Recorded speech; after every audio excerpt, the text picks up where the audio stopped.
మీరు పాపంలో జీవిస్తూ దేవుడు క్షమిస్తాడు అని అనుకుంటున్నారా? అది నిజమే. కానీ ఒక ప్రమాదకరమైన నిజం మీకు తెలియకపోవచ్చు. ఒక నగరంలో రాజు అనే వ్యక్తి ఉండేవాడు.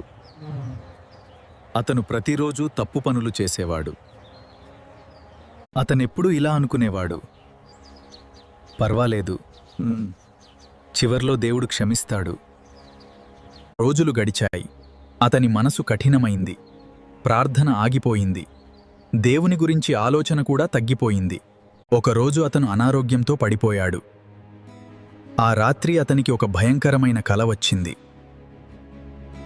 అతను ఒక చీకటి ప్రదేశంలో నిలబడి ఉన్నాడు. శాంతి లేదు, భయం మాత్రమే ఉంది. అక్కడ ఒక స్వరం వినిపించింది. నువ్వెప్పుడూ తర్వాత మారుతానన్నావు, కానీ నన్ను నిజంగా ఎన్నడూ ఎంచుకోలేదు. క్షమాపణ సిద్ధంగా ఉంది, కానీ నువ్వు అంగీకరించలేదు. మనలో చాలామంది అలాగే ఉంటాం.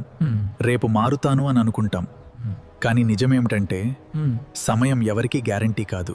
పాపంలో కొనసాగితే మన హృదయం కఠినమవుతుంది. రక్షణను నిరాకరిస్తే దేవుని నుండి దూరమవుతాం. యేసు క్షమిస్తాడు, కానీ నువ్వు తిరిగి రావాలి. మీరు నిజంగా మారాలని అనుకుంటున్నారా? అయితే కామెంట్లో ఐ చూజ్ జీసస్ అని టైప్ చేయండి.